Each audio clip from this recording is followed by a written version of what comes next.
So we moved the valence bond theory of coordination compounds. We have discussed many compounds based on VB theory. And this session we start with another molecule and we have to explain the formation of that molecule, that is a coordination compound, using VB theory.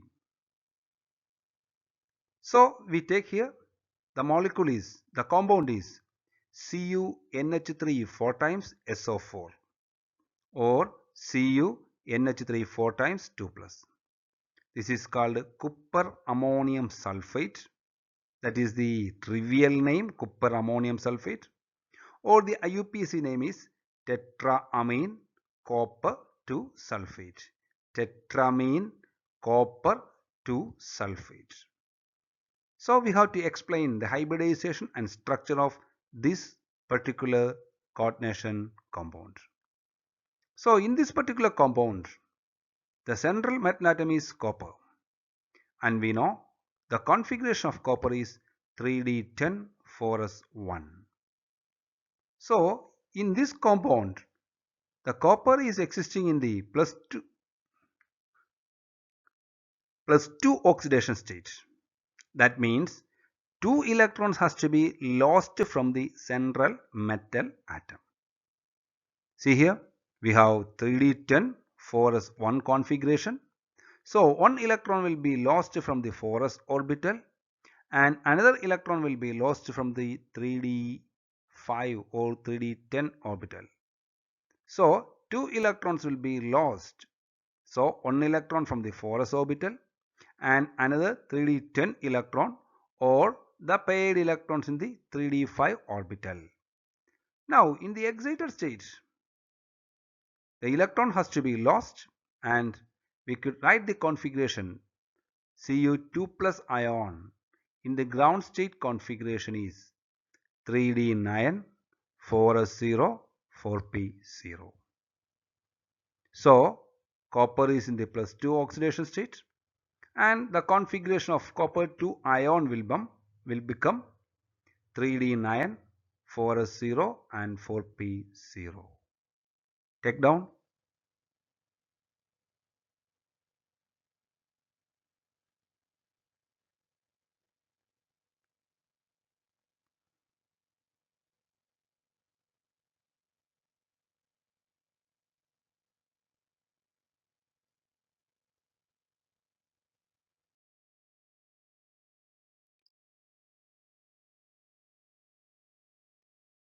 Now we have to see how copper is forming the compound.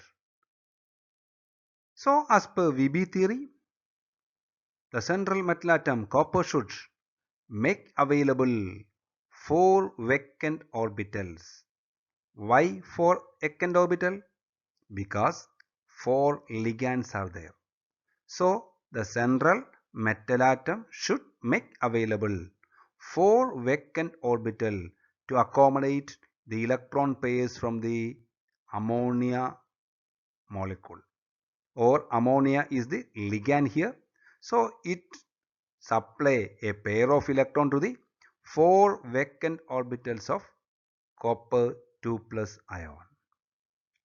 And we may expect 1s is free and 3p orbitals are free. So we may expect 1s and 3p orbital undergo sp3 hybridization. But actually what happens is the electron present in the 3d orbital, that is the unpaired electron present in the 3d orbital. Listen carefully.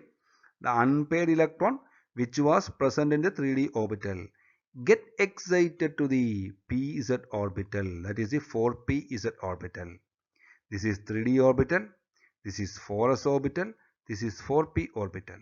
So the electron from the 3d get excited to the 4pz orbital. So what happens now?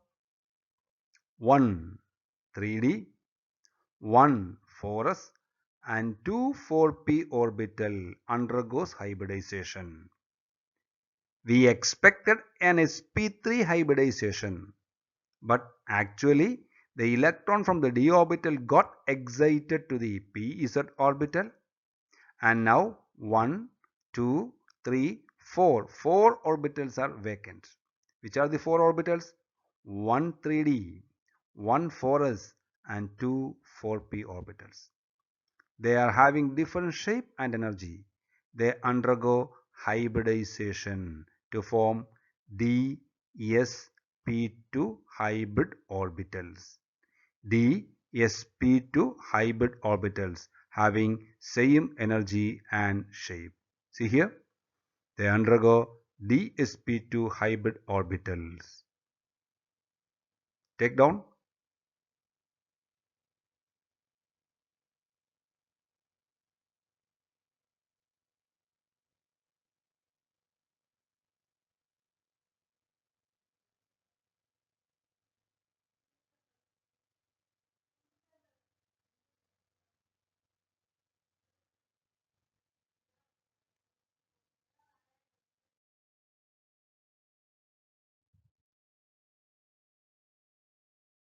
Now see here, the d sp2 hybrid orbitals orient in three-dimensional space in a square planar manner to have minimum repulsion and maximum stability. So they will be orienting in a square planar manner d sp2 hybrid orbitals, and electron pairs from 4 ammonia molecule enters into these orbitals. So we expected an sp3 hybridization, but the hybridization is d sp2 hybridization, and the molecule is paramagnetic because of one unpaired electron in the pz orbital. And here the inner d orbital is taking part in hybridization, so it is a inner orbital complex. In short, we could say CuNH3 4 times SO4 is dsp2 hybridized, square planar in geometry, paramagnetic, and inner orbital complex. Take down.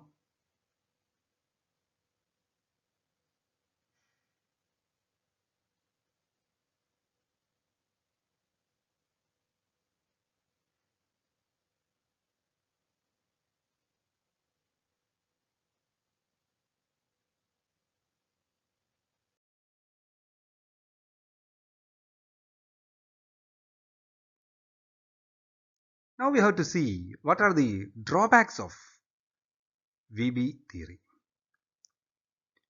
VB theory does not give a quantitative interpretation of magnetic data. So it gives whether the molecule is paramagnetic or diamagnetic, but the value does not give a quantitative interpretation. Why the value is 1.73 or 3.23, etc., etc. VB theory was not able to give that experimental interpretation.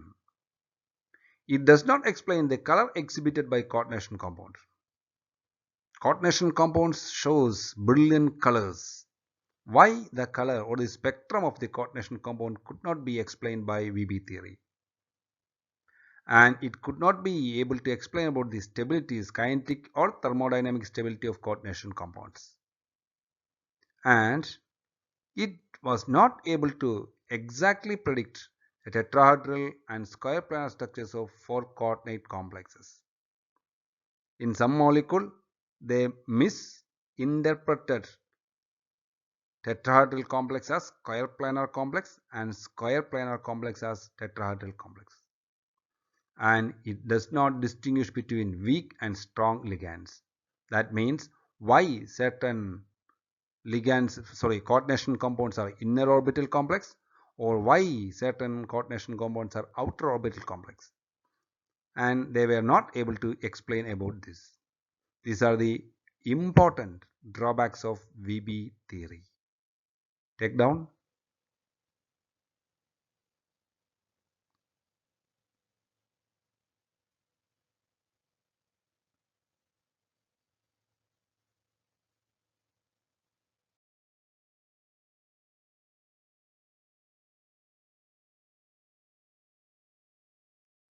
So we have seen the postulates of VB theory, and using VB theory we explained the hybridization and structure of many coordination compounds. But VB theory failed to explain certain aspects, experimental and observed aspects of coordination compound. To overcome the drawbacks of valence bond theory, a new theory was proposed, and that theory is called CFT, or crystal field theory. It is also called as ligand field theory, LFT.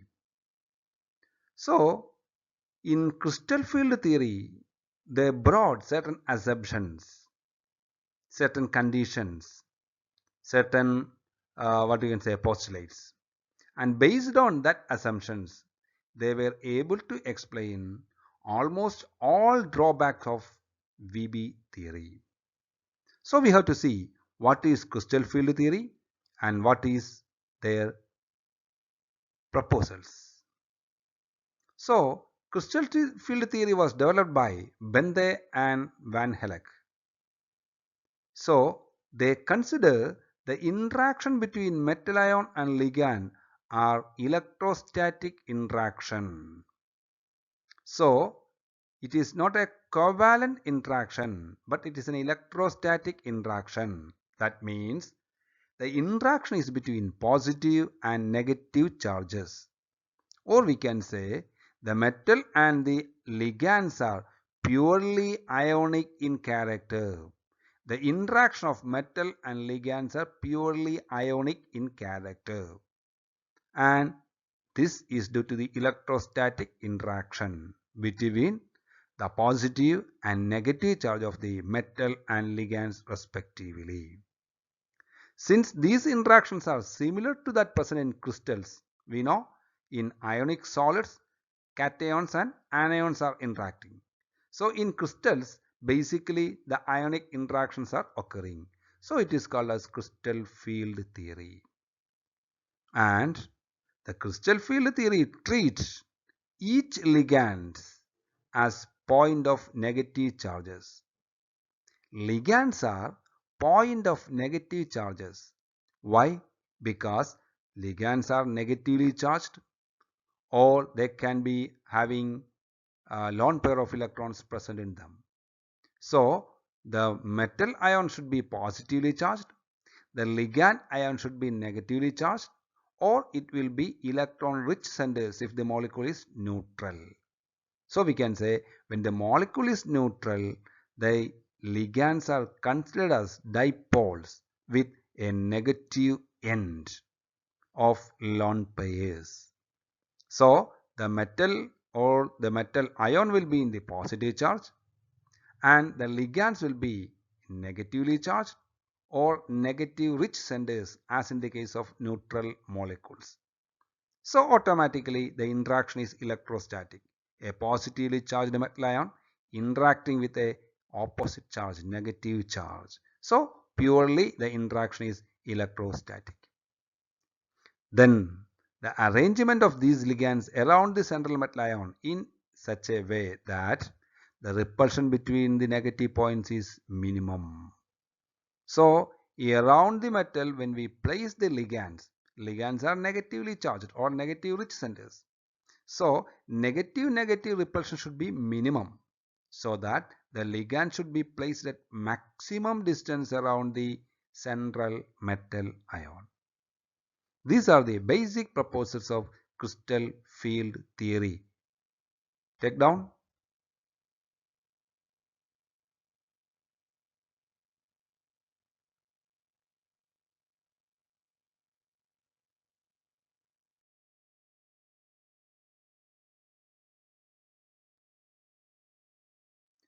So crystal field theory considers the relative energies of d orbitals of the central metal ion and the effect of the ligands.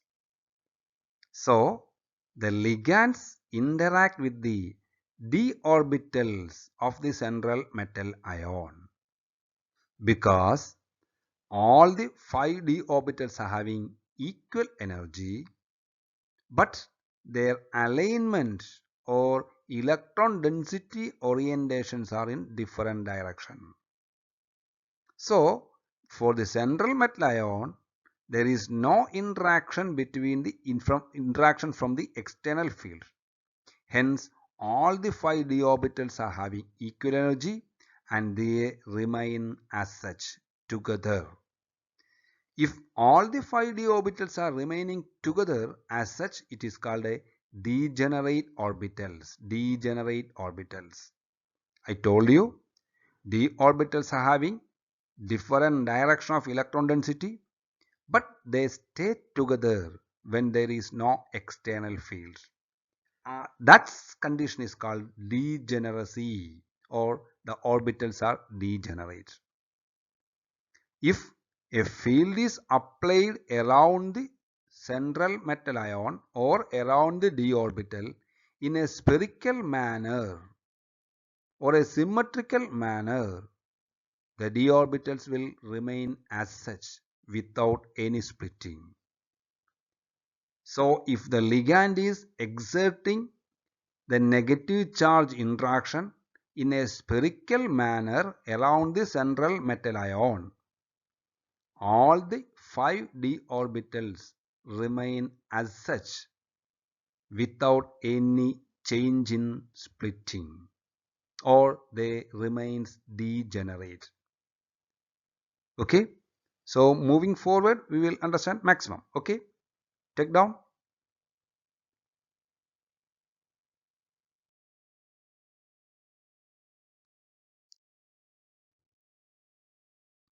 Now, taking specific example or specific geometry, we are going to discuss crystal field theory.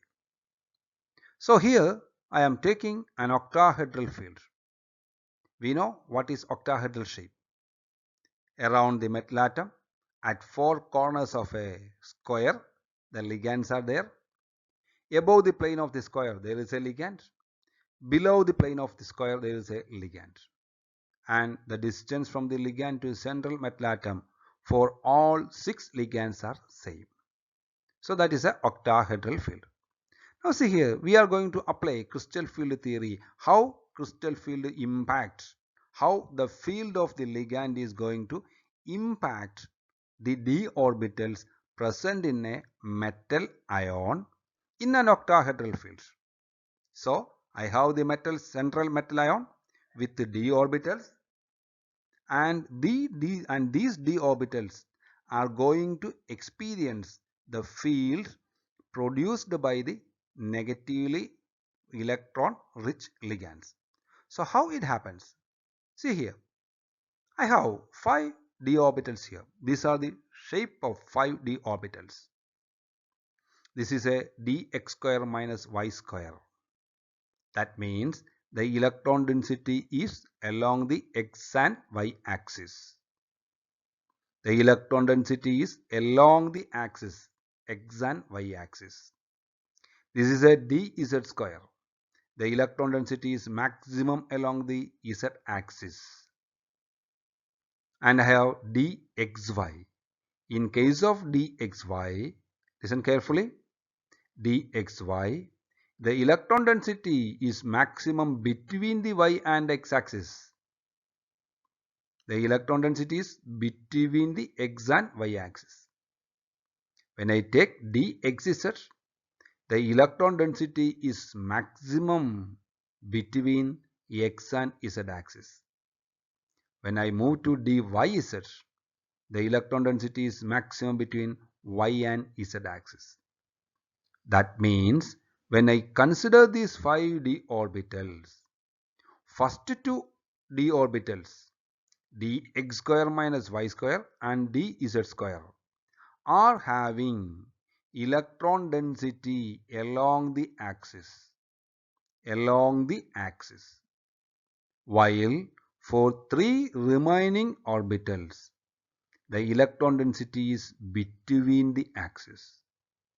So we could say among the 5 d orbitals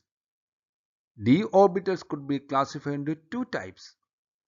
3 orbitals are having electron density between the axis, dxy, dxz and dyz. While two orbitals dx square minus y square and dz square are having electron density along the axis. Got it?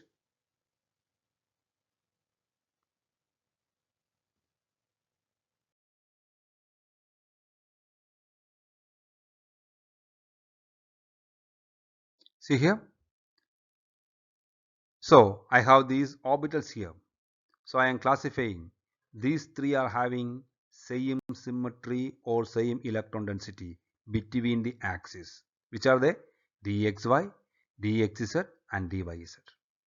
While two others are there, dx square minus y square and dz square. They are having the electron density along the axis. So when there is no field produced by the ligand, these 5 orbitals remain together. They stay together. They remain without splitting. And that state is called the degenerate state. So when the metal ion is present alone, all the d orbitals stay together and it is called the degenerate state. But when the ligand approaches, repulsion occurs. See, if the ligand is approaching along the axis, interaction occurs. As a result, these electron density of d orbitals undergo maximum repulsion. Why? Here we have electron pairs or electrons and the ligands are bringing negative electronic charge here along the z-axis or x-axis or y-axis. But see here, these orbitals are between the axis. So when electron density come along the x-axis, this orbital undergoes minor repulsion compared to these two orbitals. So when ligand produce field and the ligand field is approaching to the d orbitals of the central metal ion, the central metal ion having 5d orbitals undergoes splitting. They split into two. 3 orbitals stay together, dxy, dxz and dyz. While 2 orbitals stay together, they are dx square minus y square and dz square. So in an octahedral, the ligand field are approaching along the axis, that is through the x, y, z axis. Hence, the dz square and dx square minus y square, they have the electron density along the axis, have maximum repulsion, while these three orbitals having minimum repulsion. Got it? Take down.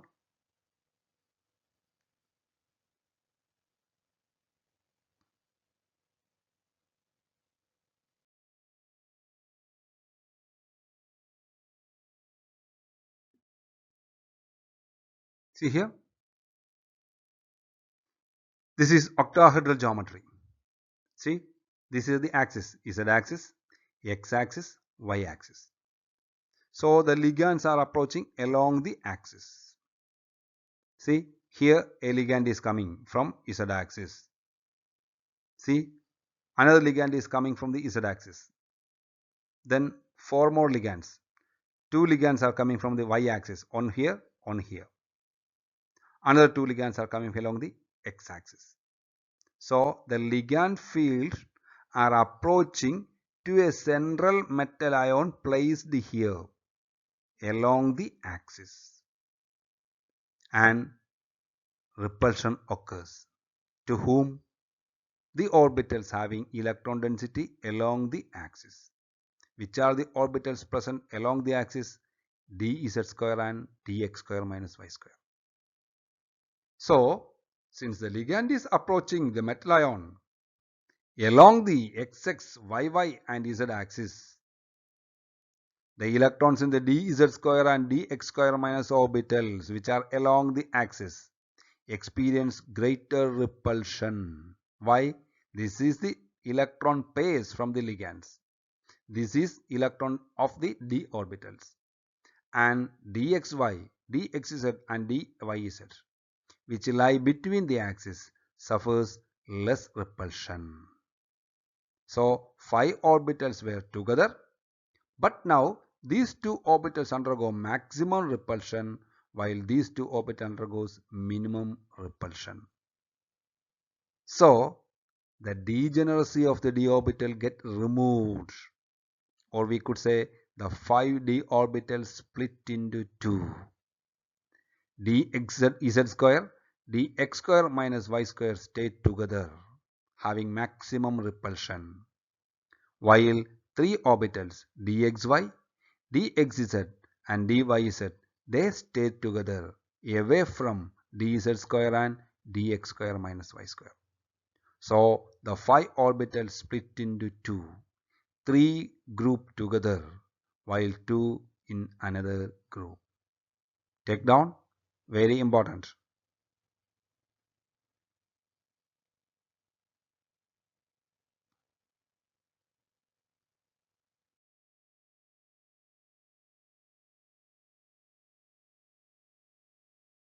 So I told you the 5d orbitals they were remaining together before the ligand was approaching.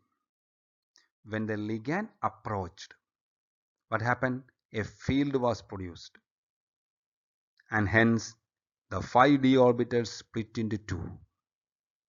3 orbitals dxy, dxz and dyz group together, and they are called T2g orbitals. T2g orbitals. While dz square and dx square minus y square they group together and designate as Eg orbitals. Eg orbitals. Thus, see here, the 5d orbitals got splitted into two, which are the T2g group and Eg group. They stayed together. When ligand approached in an octahedral field, the two orbitals dz square and dx square minus y square undergone maximum repulsion.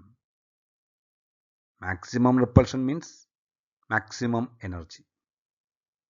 Minimum repulsion means minimum energy. So dz square and dx square minus y square have maximum energy, while dxy, dxz and dyz have minimum energy. This splitting up of degenerate d orbitals into two groups. Which groups? T2g and Eg. How? By the influence of field produced by the ligand is called crystal field splitting. So, this splitting up of degenerate energy levels of the d orbitals into two sets, which are the T2g and Eg. Which are T2g? dxy, dxz and dyz. Why? Because they lie between the axes. And what are Eg? dz square and dx square minus y square. Why they are Eg? Because they have the electron density along the axis.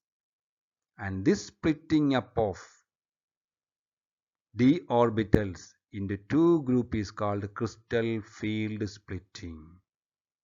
And this crystal field splitting is the basic reason for the experimental or observed phenomenon of many coordination compounds.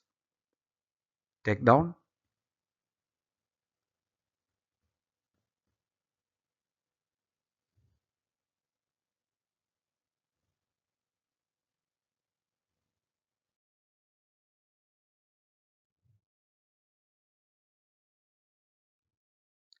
Okay, see here. I have all the ligands approaching the central metal ion along Z, Y and X axis. So these d orbitals split into two, dz square and dx square minus y square, having maximum repulsion and maximum energy. So they group together as Eg orbitals, while three others, that means they have the electron density between the axes and they have minimum repulsion and minimum energy. So 5d orbitals around the central metal atom remained together. So what happened? Ligands approached along Z, X and Y axis.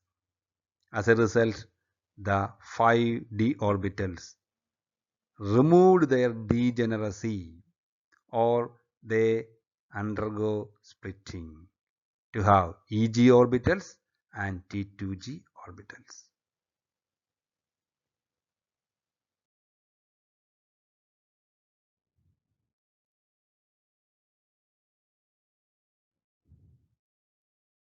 See here, this is the 5d orbitals. They stayed together. So now the ligand came. Repulsion occurred. These three orbitals remained together, while these two orbitals remained together. And this energy gap, see, this is the energy. If three orbitals should have minimum energy, automatically two orbitals should have maximum energy. So the total energy of these two orbitals should be equal to total energy of these three orbitals. That should be equal to this equivalent energy, because energy should be conserved. So if this is the energy level of the degenerate d orbitals, how much energy has lost by these orbitals, that should be gained by these two orbitals. So this energy gap is designated as delta or delta O. O means octahedral, and this delta value is called 10 dq value. 10 dq value. 10 dq is a specific value, like centimeter or meter we could say. That is a specific value. That is a reference value. 10 dq value. So the energy gap between T2g and Eg level when a splitting occurs for a d orbital is called 10 dq value or delta O, and this 10 dq value is called crystal field splitting energy. This energy gap is the crystal field splitting energy, or CFSE, or crystal field stabilization energy. Got the point? I hope you got the point. So degenerate d orbitals remained together. Who came? Ligand came. So splitting occurred. They split into two. Three orbitals together, T2g. Two orbitals together, Eg. The energy gap between T2g and Eg is called 10 dq value or delta O. Why it is O? Octahedral. If it is tetrahedral, it is delta T. And this gap is called crystal field splitting energy or crystal field stabilization energy. That is equal to delta O or 10 dq. Take down, draw this one. This picture is very important. Draw it.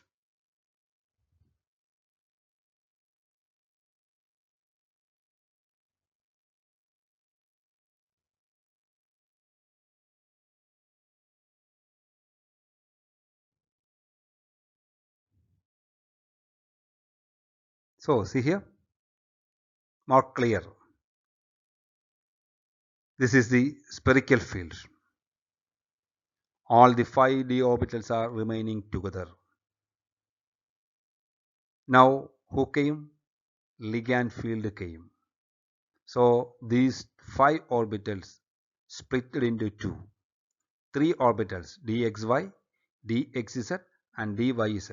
They are called T2g orbitals. T2g orbitals have minimum energy than this d orbital, and two orbitals dz square and dx square minus y square.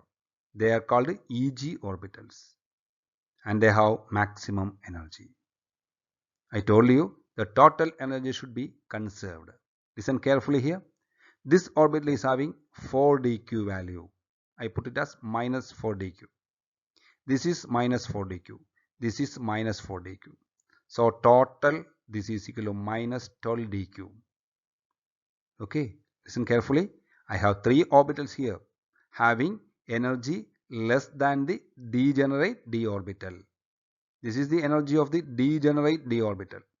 This energy is less than the degenerate d orbital. So this orbital dxy is having energy of minus 4 dq or minus 0.4 delta O. dxz minus 4 dq. dyz minus 4 dq. That means total here we have minus 12 dq. 12 dq. So that this 12 dq should be tallied or cancelled by these two orbitals. So the energy of dz square is plus 6 dq, plus 6 dq, and for dx square minus y square again plus 6 dq. So plus 6 and plus 6 is plus 12. Here bottom minus 12. So the energy become this energy. So how much energy is stabilized by dxy, dxz and dyz? That much energy, that quantity of energy, that magnitude of energy is same for the destabilization of Eg orbitals. So we show it as here minus and there plus. As energy is increasing, the stability will be decreasing. So we could say these 3 d orbitals having minus 12 dq while this is having plus 12 dq. So net effect, the energy has conserved, and this energy gap is called 10 dq. See, I have represented delta O or 10 dq. 0.6 dq is equal to 6 dq. That is a calculation for the calculation purpose. So we could summarize. In crystal field splitting of an octahedral field, the degenerate d orbitals split into two. They are T2g orbitals and Eg orbitals. T2g orbitals are constituted by dxy, dxz and dyz, while Eg orbitals are constituted by dx square minus y square and dz square.